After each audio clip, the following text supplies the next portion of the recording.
This is a special time in the event every year where my friend and colleague and mentor in many ways, Aaron Abeyta, shares his letter to the Headwaters.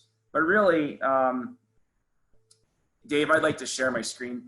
But really, Aaron is writing from the center of Headwaters communities. And he offers a perspective from Antonito every year that is so vital to the conference. Be able to share your screen, John. Okay, thanks, Dave. I want to share something really cool for those of you who are blown away by his letter today. If you really enjoy that, know that one year he and I decided to sort of gather all the letters into a book called Letters from the Headwaters. And you can, find it pretty much anywhere online you find any kind of book. And I want to thank Aaron for that. And hand it off to Aaron Abeyta, who directs our program here at Western, the Master of Fine Arts in Poetry. He is also the founder and co-leader and teacher at Justice Academy in Antonito, where he's the mayor, and former football coach. And among all of those things, he's also an American Book Award winning poet. So Aaron, anything that the good folks here might want to know about the MFA in Poetry or Justice Academy? Well, first of all, thank you, John. Want to also say hi to Peter and Nancy. Hey, hey, hey. Oh, hey, all right. I didn't see them at first. Wonderful. Yeah, they're also my buds. Yeah. And if I've missed any other buds, it's only because I can only see about 10 of you on the screen. So apologies in advance. But no, we've just worked really hard to get the poetry program up and running with a different direction than it was previously headed in. Just to revamp with the curriculum, a little bit more appealing and more modern. At least we think it is in terms of its appeal to contemporary students. But yeah, just happy to be here. It's 31st Headwaters. I think it's about my 25th, give or take. I've missed a few here and there for whatever reasons. For football, usually. Yeah, it was for football. There was always a football game there for a while. But now that I'm not coaching, I'm back, baby. Well, my friend, without further delay, thank you so much for writing another letter to the Headwaters, but really you're writing from the center of the Headwaters and your universe going back many generations. So I'll leave it to you, Aaron. Thank you so much. Yes, thank you. So John tasked me with, Dr. John to some of you. Anyway, he tasked me with this anti-racist climate change. And that's pretty much all he gave me. So here it goes. A letter of 11 questions for Hausdorfer. Little epigram from Waiting for the Barbarians. The empire does not require that its servants love each other, merely that they perform their duty. Dear John, what then if the Savior looks that of the oppressor? What then if the benevolent angel of change is instead the misguided missionary of well-meaning misplaced ardor? And the call of the anti-racist? What of their education of shackles, the prison without bars of their imperial books whispering of a system of homogeneous heroes? Flower of language, sweet and fragrant to the ear, rendered into a canonical hammer swung silently to suppress the souls of those not therein. And of our human descent, what of it? This earth of petroleum authority, plastic oceans, fires raising the West, war and pestilence, neighbors rent by pettiness, and the ghosts of greed kissing upon our foreheads. Water that no longer purifies, but instead stains. Hermano, you ask of anti-racist climate change, and I want to say that all is possible, that there is a call upon the wind, benevolent, pure, and necessary. I want to someday read of a glacier that is growing, or a river that reaches the gulf of its intended longing.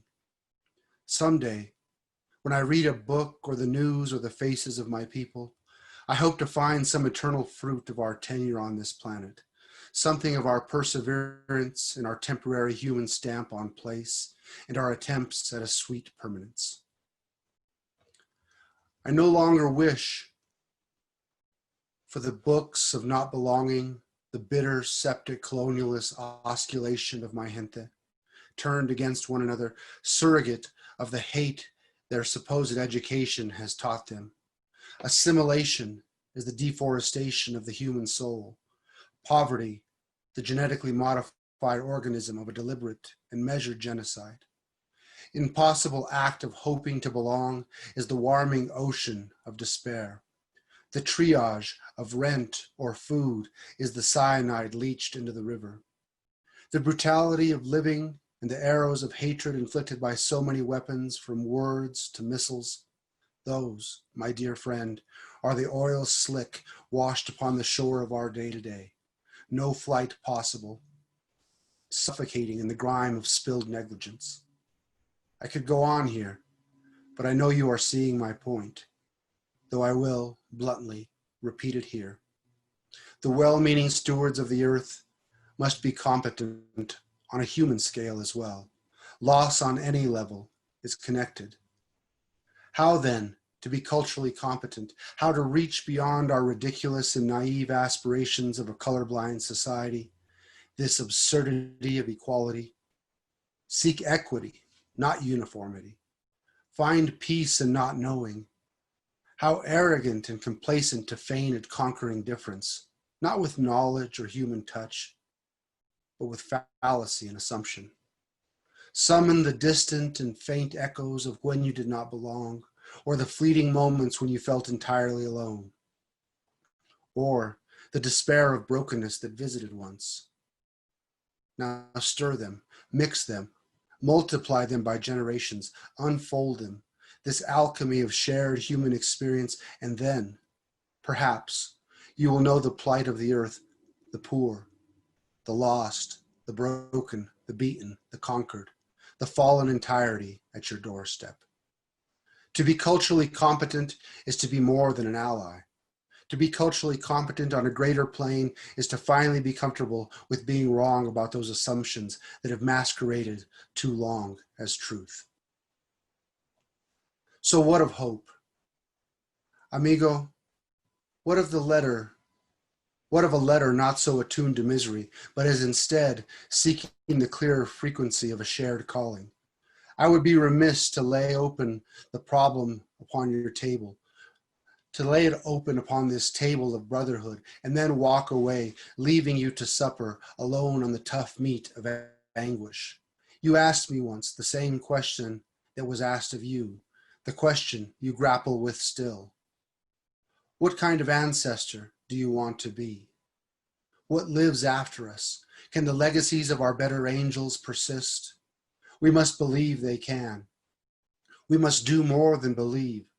Belief without action is pointless and irresponsible. So what of action? Feed people. There is no force so powerful as hunger. I mean this both literally and figuratively. It can go either way. Feed people. Food grown from tradition, not corporate greed. Feed people with the knowledge of books, education, and knowledge built from a new wood. Liberation is the subject of the current intellectual renaissance. Feed people, not just the plate of despair, but the banquet of foresight and preparedness of the obstacles before them. Take, for example, this refrain about young people and how they are not prepared for higher education, how they do not know the language, the expectations, the unwritten rules. Feed them not the bitter roots of the narrow gate of exclusion and the myth of exceptionality, but instead nourish them with the knowledge that school, for many of them, was never intended as their liberation, but instead the invisible snare of their prescribed future. Put another way, do not nurture the discourse of the hegemony, but instead teach it for what it is, so that when the siren song calls them from the decks of their passing ships, they do not wreck themselves upon the shores of ordinary. Hermano John, you may be asking, What of climate change? What of the earth? What of the subject I was tasked to address? My apologies for not speaking directly to the subject. My currency, by gift and responsibility, has always been the human.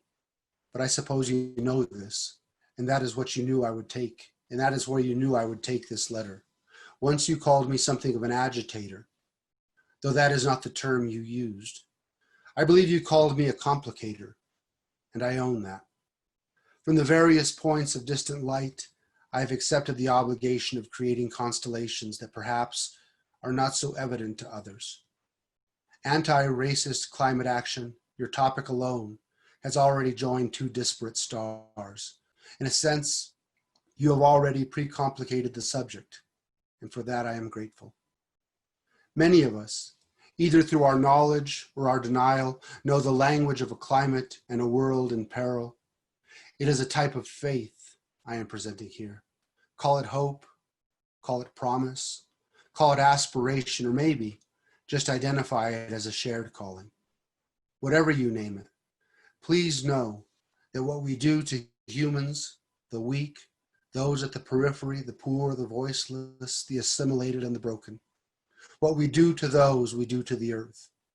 How we currently speak of them is not the language of the culturally competent, but of the colonialist trappings of our human discourse, and therefore the way we also seek to unwittingly conquer the planet that sustains us. How we speak and what we say, those words that escape us, those are not arrows, they are mirrors. The fool told Lear, "See better." I understand the fool, and paraphrase him here, speak better. Know that our words, the very means by which we frame our world and our humanity, is the language of conquest and oppression. Anti-racist climate action, I would imagine, a simple proposition. The need for a new language, a new treatise, a new paradigm. So speak better of our fellow humans, knowing full well that to do so is to speak better of our planet. John, earlier, I said we needed to feed people, and I was sincere. Earlier, when I said feed people, I meant it. Earlier, when I said feed people, both literally and figuratively, it was heartfelt. This is a letter about hunger. This is a letter about longing. This is a letter about language. This is a letter about being human. For you, and for those like you, those that build new things from new ideas and make the disparate align for a greater good, for the light beckoning from a distant galaxy so that it might enter us purely and with purpose, this letter is for you. Much peace, your friend, A. And if everybody could unmute Micah Russell style and let them hear your gratitude. Thank you. Always so incredibly moving, Aaron. Thank you so much. And, you know, you talk about building constellations out of various points of distant light. And it strikes me that that's the work of the poet. But also in the way you gave language today, and you called for new language rather than mapping out climate vision, and recognizing that in the phrase anti-racist climate action, there's this connection of points of distant light. And it seems like what we learned last night and this morning is that the poet and the climate leader have something in common in finding old meaning and new language to enliven what matters and to bring together those distant points of light into a constellation that can redefine the world and how we look at it and give us new direction. I'm just curious, as the students think about a question they might have for you, I'm just curious if, as a poet and a mayor, there's something similar in that work, in that creating a new language, bringing together distant light into a constellation. So yeah, well, as mayor, and some of you may know Antonito, I know that John has been here. I'm guessing some of you have at least driven through on your way to other destinations, Taos, Santa Fe, what have you. Best chicken enchiladas in Colorado at the Dutch Mill. Yeah, there's no Dutch food at the Dutch Mill, but the green chili is pretty damn good. But anyway, so yeah, this change and this shift in paradigm, this change in discourse, ultimately that's sort of the goal. Yes, is that my community predominantly, I prefer the term Chicano, but whatever term people like, right? Predominantly Chicano has always been cast in this very negative light, you know, the light that poverty seems to engender. And we're viewed as less than, we're viewed as criminal, we're viewed as any number of things, none of them flattering. So, so as mayor, you know, and with a true and sincere love of community, it's sort of it is my obligation to change that discourse, to change the way my community is viewed, to change the way it views itself.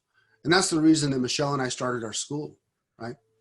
We sincerely believe that you can teach resilience by showing the obstacles to the students so that they know them, right? So that when they get old enough to actually confront, or that those obstacles confront them, that they're not blown over by them. They've already been conditioned, not unlike the football player who's already been through all the practices. So when game time arrives, he or she is ready. So yeah, the poet work, the mayor work, ultimately the same goal. I would argue different tools, but I think that the binding tie of both of those is definitely language. At least for the poet, it has to be, right? Thank you for that. Does anybody have a question? You're more than welcome to unmute and speak your question or put it in the chat. If you don't, I have a short exercise for you.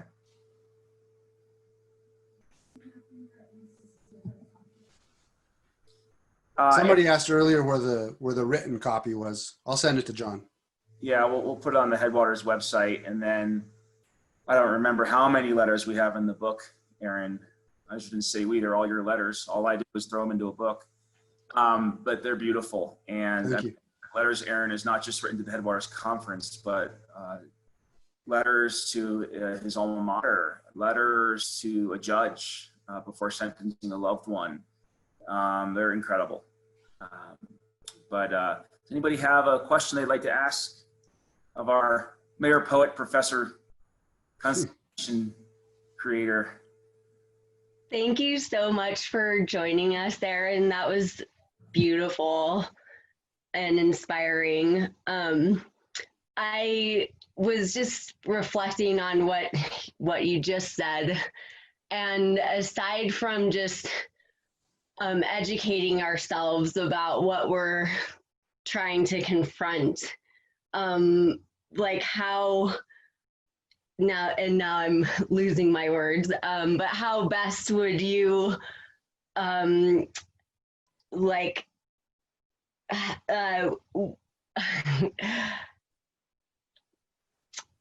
how can we train ourselves to confront these things? What would you suggest? How would you suggest we educate ourselves about training and preparing ourselves to confront these really challenging issues? Okay, thank you. I would make not only a concerted effort to quote unquote speak better, but read better, right? To examine all the books and to reread our inherited knowledge, to put it bluntly, right? That now as adults, we can circle back to all the things that we've been taught and all the books that we've read and all the different lessons that have been bestowed upon us by whomever, right? And read them with a critical lens to humanity, to climate, to being better, right? And that rereading of inherited knowledge, I think, is imperative. And I alluded to it in the letter, and I think that I hope it resonated anyway. that education and liberation have always been made to be synonymous. But as we become more and more liberated, as we become more and more educated, the same forces that are destroying the planet, corporations, have now entered into the kingdom or the empire of education, or at least they've made it into an empire, right? And having made education into an empire, it's just another foray into, in my opinion, subjugating a group of people, a type of people, a gender of people, a race of people. And so to confront that corporate education is to confront corporate greed, is to confront climate change. And so yeah, speak better, read better, and not be afraid to take something that you thought you loved and maybe relegate it to a place that taught you, but necessarily taught you something, but maybe it's just not the same book. Maybe it's not the same essay. Maybe it's not the same, I don't know how to put this.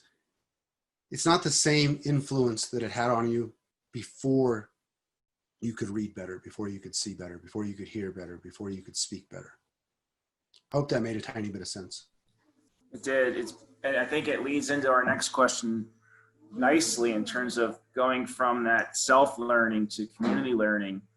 And Tristan here says, what are some ways you can change the way the community is viewed, especially if the community itself already believes that it cannot be better? And you've often written about Antonito as like viewed as a ghost, right? And how part of your work is to get them to see themselves as human again. What do you think about Tristan's question there? How do you get a community to be viewed different, especially when it believes it cannot be better? Its own self-view is problematic. Well, the self-view, in my opinion, is something we learn through colonialism. And as surrogates to that colonialism, we're essentially taught to hate each other.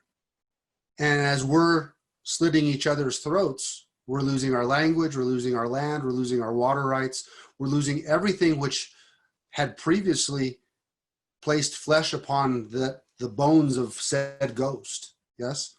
So to decolonize our minds,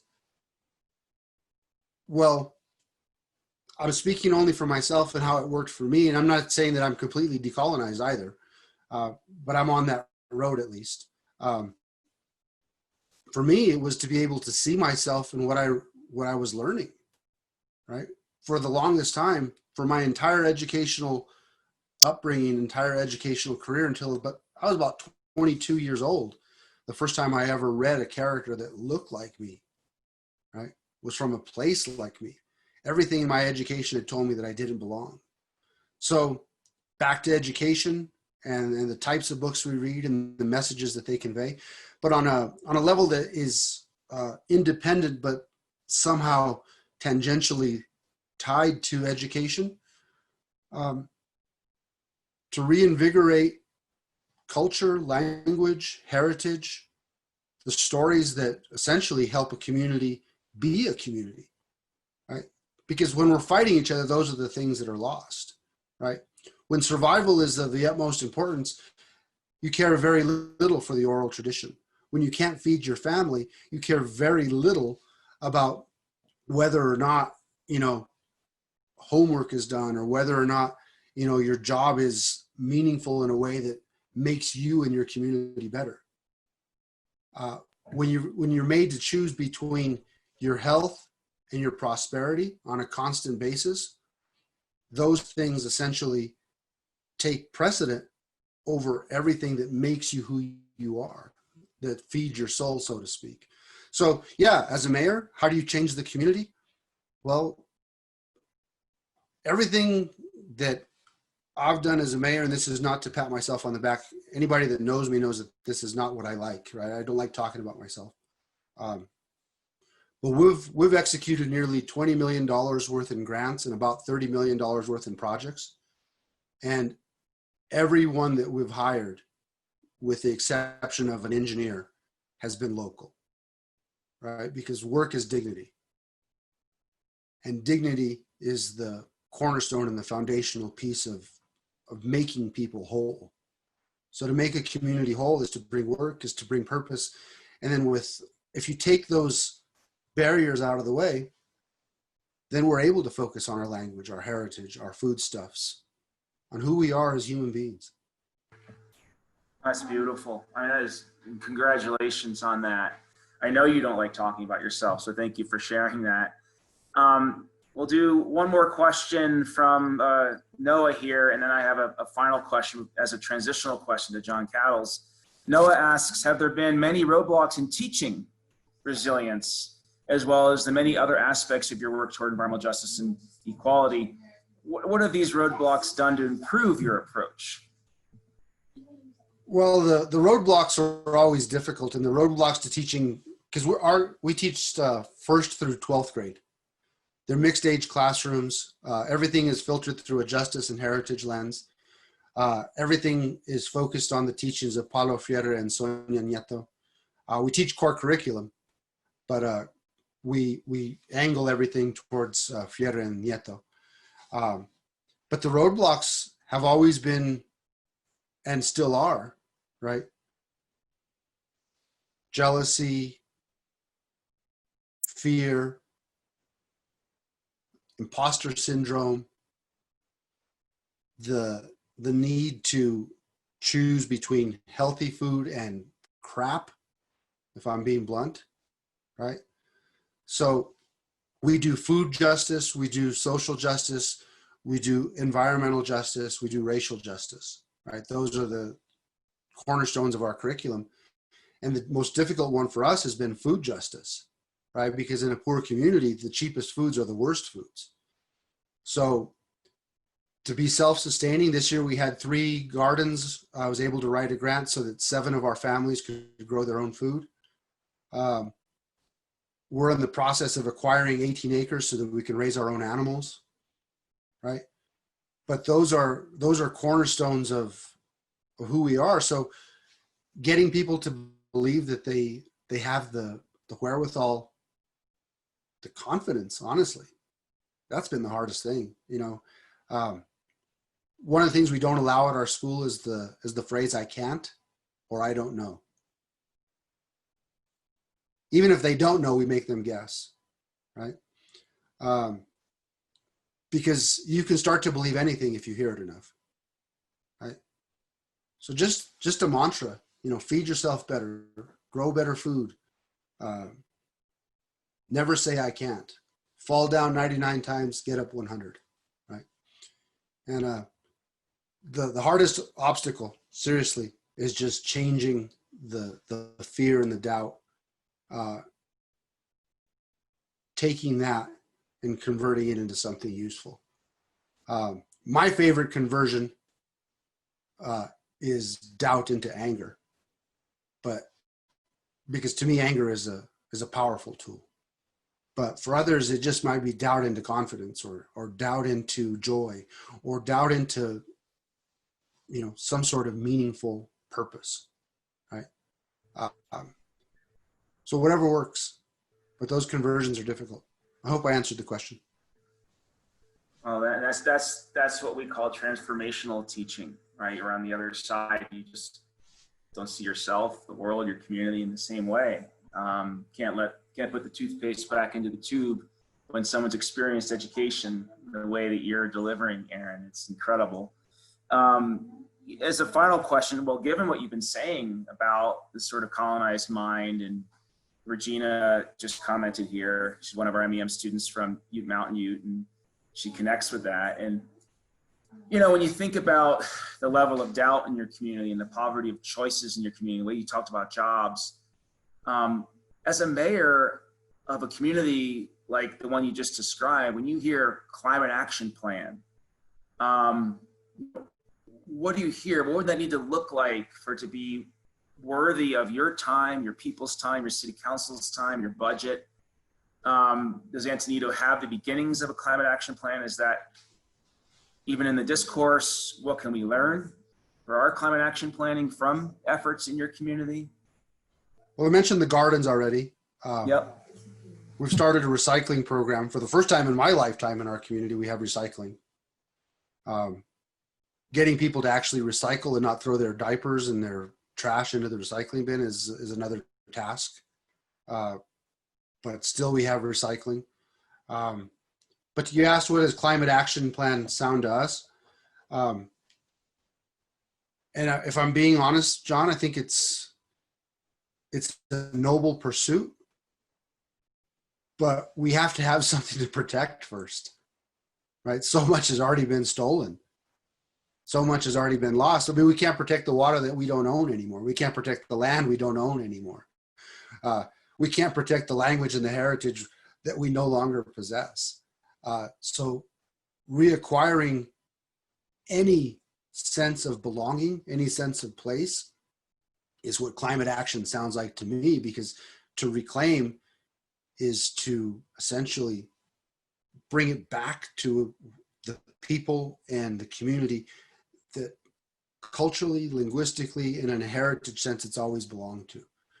But loss is a difficult thing to overcome because, people in a position of power, as Dr. King said, never willingly relinquish that power, right?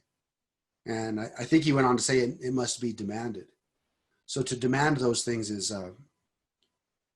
the task of this generation and future generations, and that's why we think that the education component is so important.